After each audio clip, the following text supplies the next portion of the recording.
India versus New Zealand टी20 series में Sanju Samson flop साबित हुए हैं और फ्लॉप नहीं सुपर फ्लॉप साबित हुए हैं। हर पारी में उनसे उम्मीद की जा रही थी कि आज उनसे रन निकलेंगे, लेकिन एक भी इनिंग में उनसे रन नहीं निकल पाए हैं और जिसकी वजह से अब टीम मैनेजमेंट भी उनसे खासा नाराज दिखाई दे रहा है। संजू सैमसन के फैंस भी डिसअपॉइंट दिखाई दिए हैं। गजब चौंकाने वाली बात यह है कि 5 इनिंग खेली है संजू सैमसन ने और 5 इनिंग में एक भी इनिंग ऐसी नहीं थी जिसमें उन्होंने 50 लगाई हो। गजब चौंकाने वाली बात यह भी है कि ओमान के खिलाफ आखिरी बार उन्होंने 50 लगाई थी और तब से लेकर अब तक 10 इनिंग वो खेल चुके हैं। एक भी इनिंग में उनके बल्ले से रन नहीं निकल पाए हैं। संजू सैमसन को बार बार मौके दिए जा रहे थे। उम्मीद की जा रही थी कि टी20 वर्ल्ड कप में जाने से पहले हमारी ओपनिंग जोड़ी में शामिल संजू सैमसन कुछ कमाल करेंगे, लेकिन संजू सैमसन तो कमाल नहीं कर पाए और इस वजह से आखिरी मैच में उनसे विकेट कीपिंग भी ले ली गई है।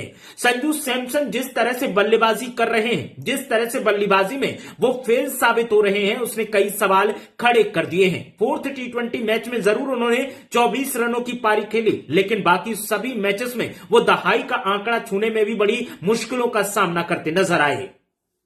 तिरुवनंतपुरम में आखिरी मैच खेला गया। संजू सैमसन का घर है। संजू सैमसन के फैंस यहां पर बड़ी संख्या में पहुंचे थे, हाथों में पोस्टर थे और संजू संजू करके वो चेयर अप कर रहे थे। संजू ने जिस अंदाज में शुरुआत की थी, उम्मीद की जा रही थी कि संजू बहुत बड़ी पारी खेलने वाले हैं, लेकिन फिर 6 बॉल में 6 रन बनाकर संजू टाटा बाय बाय करते हुए पवेलियन वापस लौट गए और संजू सैमसन जैसे ही आउट हुए वैसे ही टीम मैनेजमेंट से उनके लिए एक बड़ा फरमान भी एक तरीके से सामने आ गया है। अब टी20 वर्ल्ड कप में संजू सैमसन की जगह ईशान किशन को मिलने वाली है, क्योंकि टी20 मैच जो चल रहे थे न्यूजीलैंड के साथ, उसके आखिरी मैच में ईशान किशन ने शानदार सेंचुरी लगाई है और शानदार कमबैक साबित किया है अपने आप को। और जिस तरीके से ईशान किशन ने परफॉर्म किया है, उससे इतना साबित हो गया है कि जैसे संजू सैमसन से विकेट कीपिंग लेकर ईशान किशन को आखिरी मैच में दी गई, उसी तरीके से अब कहीं उन्हें प्लेइंग 11 से बाहर न कर दिया जाए। संजू सैमसन भारी उम्मीद बताए जा रहे थे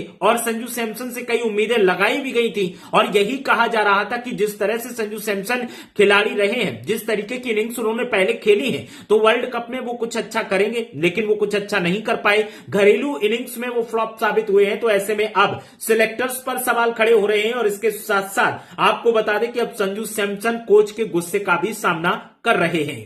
संजू सैमसन जिस तरह से पिछले मैच में आउट हुए थे, उससे पहले जिस मैच में आउट हुए थे और उससे भी पहले जिस मैच में आउट हुए थे, उनका वो सिलसिला लगातार जारी रहा है और संजू सैमसन जैसे ही आउट हुए, आपको बता दें कि टीम से भी उन्हें आउट करने का पूरा प्लान तैयार कर लिया गया है। संजू का ये फ्लॉप परफॉर्मेंस उनके करियर पर ब्रेक लगा सकता है और उनके करियर पर अगर ब्रेक लगता है तो फिर संजू सवालों में आ जाएंगे। सवाल इसी बात का है कि आखिर क्यों इस तरीके से संजू आउट ऑफ फॉर्म दिखाई दे रहे हैं। संजू को इतने मौके दिए गए, हर मौके में यही उम्मीद की गई कि संजू कुछ अच्छा करेंगे, लेकिन संजू कमाल अपने बल्ले से नहीं कर पाए हैं और इसी वजह से अब संजू प्लेइंग 11 से भी बाहर हो सकते हैं। जिस तरीके का उनका फ्लॉप परफॉर्मेंस जारी रहा है, उस फ्लॉप परफॉर्मेंस ने उनके करियर पर सवाल खड़े कर दिए हैं।